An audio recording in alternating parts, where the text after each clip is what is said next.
Ashes of Vega Prime. The twin suns of Vega Prime bathed the capital city in warm gold, casting long shadows over the Founding Day parade. Holographic banners shimmered above the plazas, children darted between food stalls, and orchestras filled the air with triumphant chords. The colony had known only peace for 70 years, a jewel of the outer rim where humanity's reach touched the edge of mapped space.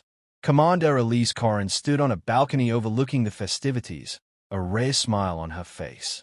Her patrol shift aboard the Vanguard had ended at dawn, and she had come planet-side to visit her sister and watch the parade. "You should relax more," her sister teased, handing her a cup of spiced caf. Elise was about to answer when the first warning siren split the air. The sound froze the crowd.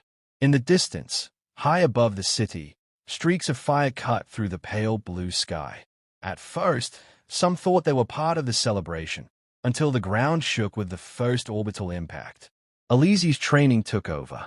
She tapped her wrist comb, barking into the channel. "Vanguard, report status." Static answered. "Jamming." A dark dread settled in her gut. The alien ships dropped into the upper atmosphere like blades of obsidian, each kilometers long, their hulls patterned with crimson war paint. She recognized them instantly. Drakthar Dominion war cruisers. They didn't hail. They didn't warn. They opened fire. From orbit, kinetic bombardment tore through cities in spearing white streaks. Towers vaporized, oceans boiled into clouds, and glassy craters bloomed where neighborhoods had stood. The colony's orbital defense grid lit up in response, but the Drakthar fleet moved with precision born of centuries of conquest. Defense platforms exploded one by one, their fragments burning in the upper atmosphere. Elise sprinted through the panicked crowd toward the nearest evac shelter, grabbing children and shoving civilians forward. Her sister stumbled in the crush, and Elise pulled her upright, shouting over the chaos. The sky above flashed as the Vanguard, her ship, rose from the spaceport on plumes of blue plasma, guns spitting white lances into the heavens. For 3 glorious minutes, the human frigate fought like a cornered predator, darting between alien beams, scoring hits on a destroyer's flank. Then a Drakthar capital ship's spinal cannon flared, and the Vanguard split apart in a blossom of molten steel. Elise felt the shockwave in her chest. Her comm crackled briefly, someone screaming her name, before dissolving into silence. She forced herself onward, pushing into the shelter's reinforced doors just as another orbital strike flattened the district behind them. Inside, the air was thick with fey. Children whimpered. Old men clutched rifles they knew would never be used. Hours passed in darkness, the shelter shaking with each distant impact. Then came the quiet, an eerie, suffocating stillness.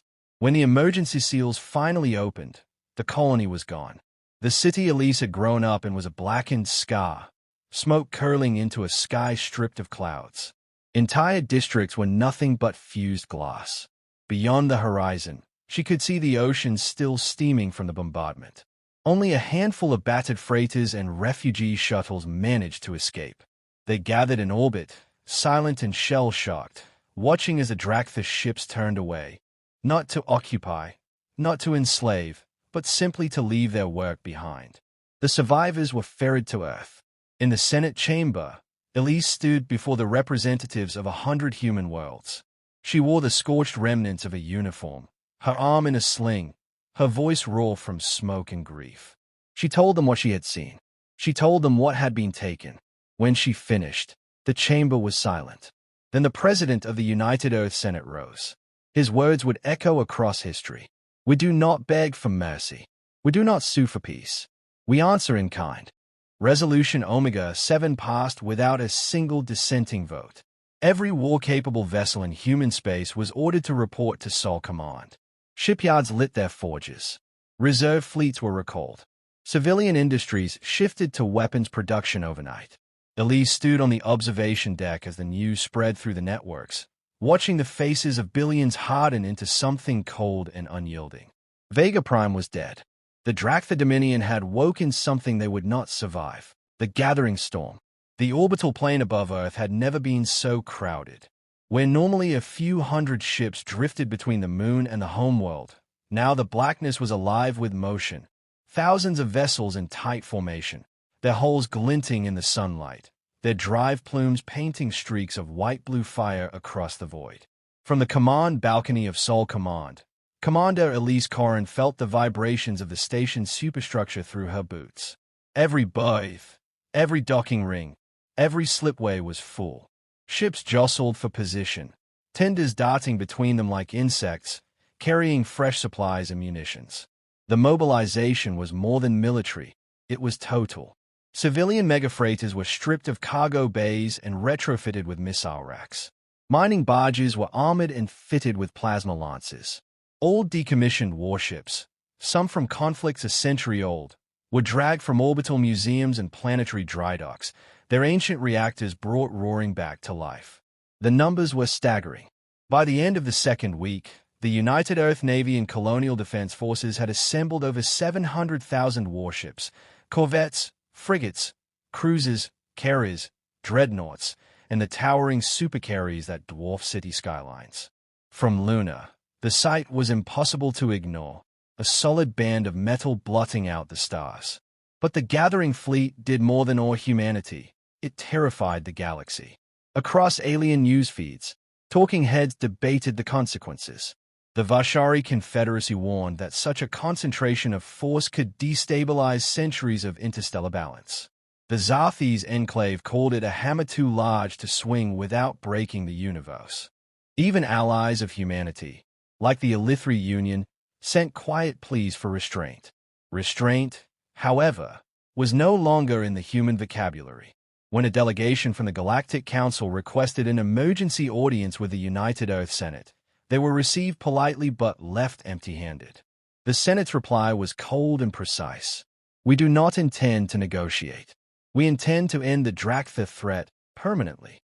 Elise had been given a new command, the EHS Retribution, a supercarrier nearly 3 kilometers long, bristling with fighter bays, railgun batteries, and the latest in antimatter missile technology. She had walked its length from prow to stern, feeling the hum of its reactors like a heartbeat under her boots. It was a warship built for one purpose, to lead humanity's vengeance. Dr. Mark Ilian, the historian she had met after Vega Prime, had been embedded aboard her vessel by order of the Senate. His task, record everything. The mobilization, the fleet's journey, the battles to come. He would create a record for history. Privately, Elise suspected the Senate also wanted someone to humanize the campaign in the eyes of the public. One evening, as the Retribution took on its final complement of strike craft, Mark joined her at the viewport. The fleet stretched across the horizon, a forest of hulls and blinking lights. "Do you think this scares them?" he asked quietly. "Good," Elise said. "Fear will make them hesitate. Hesitation will make them slow, and that will make them dead." Mark didn't answer right away. "Fear cuts both ways, Commander. If we go too far, the galaxy won't just fear us, they'll unite against us." Elise's jaw tightened. They didn't unite to stop Vega Prime from burning. By the third week, the fleet was ready. Orders came through the fleet's encrypted comnet. Final formation. Prepare for hyperspace transit. And then came the moment. From Mars to Earth to the far edges of the system, 700,000 warships lit their drives in perfect unison.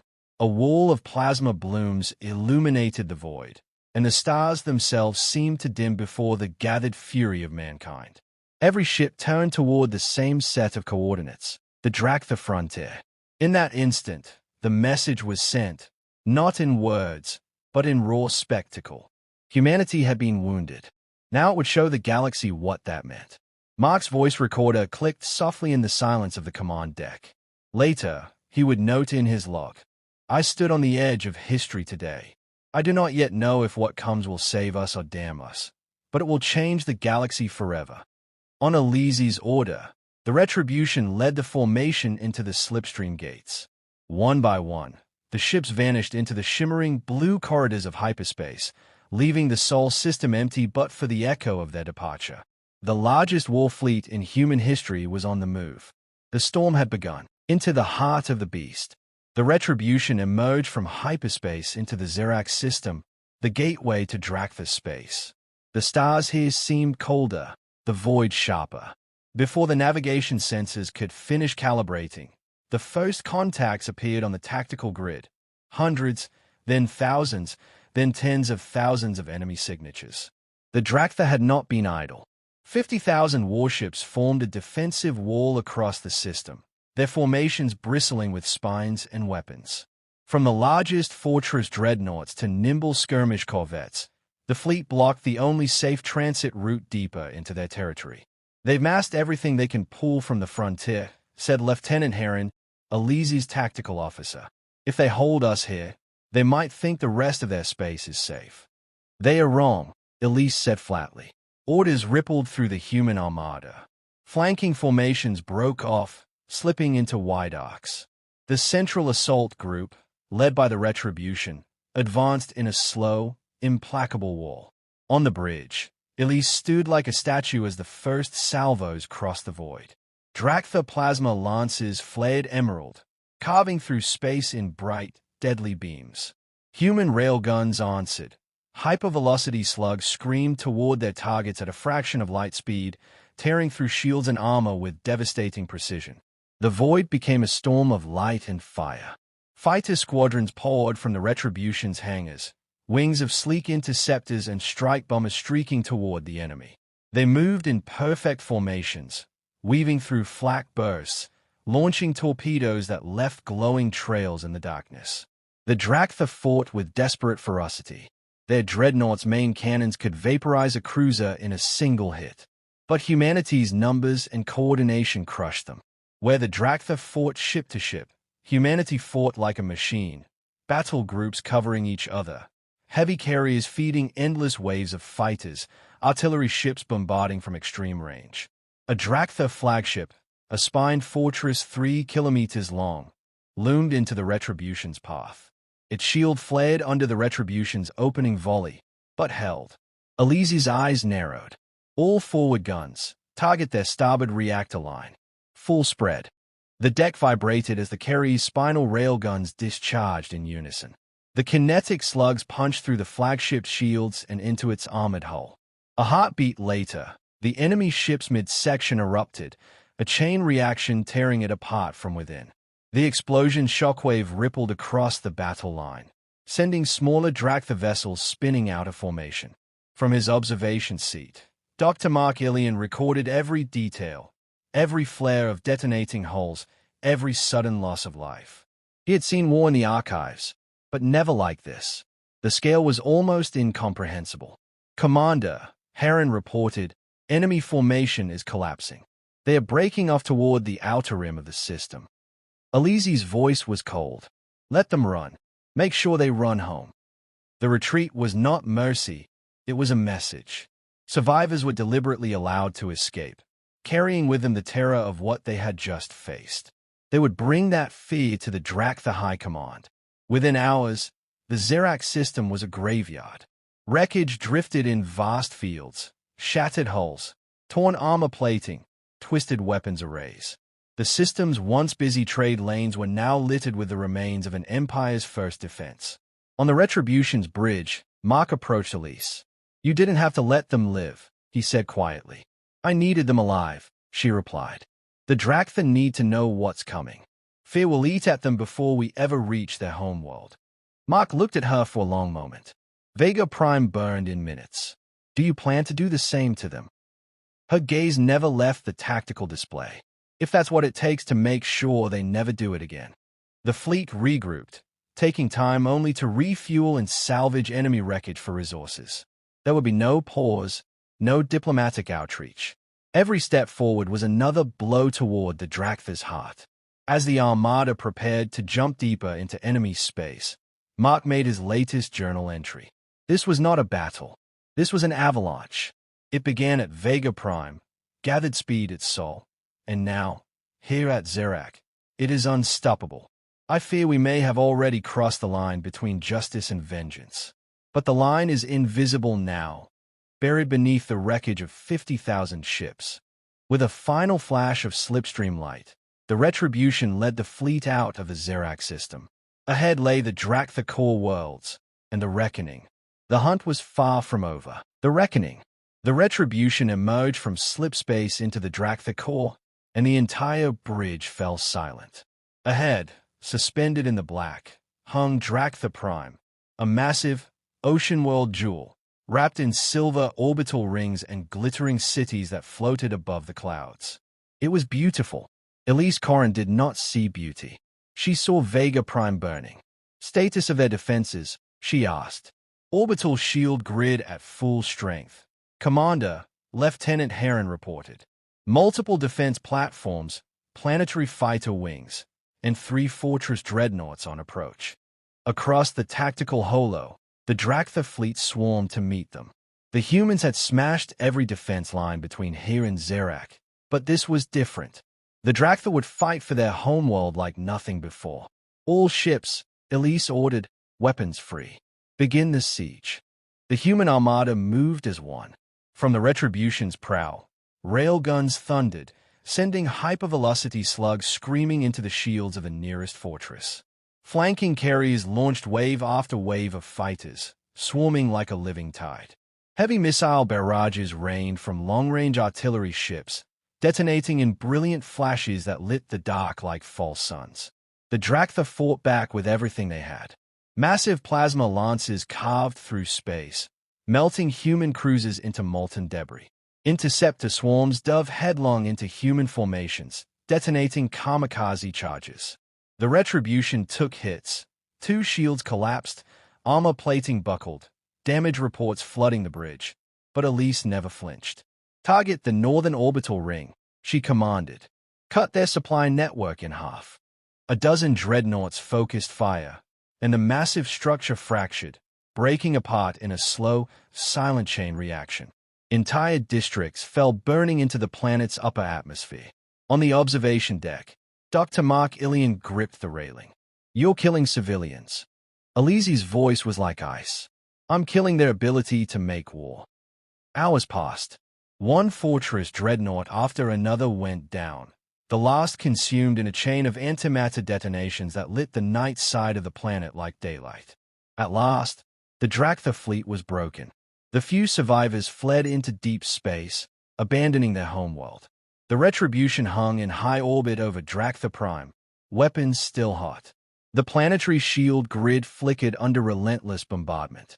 Then, the Senate's final transmission arrived. It was short, brutal, and without room for debate.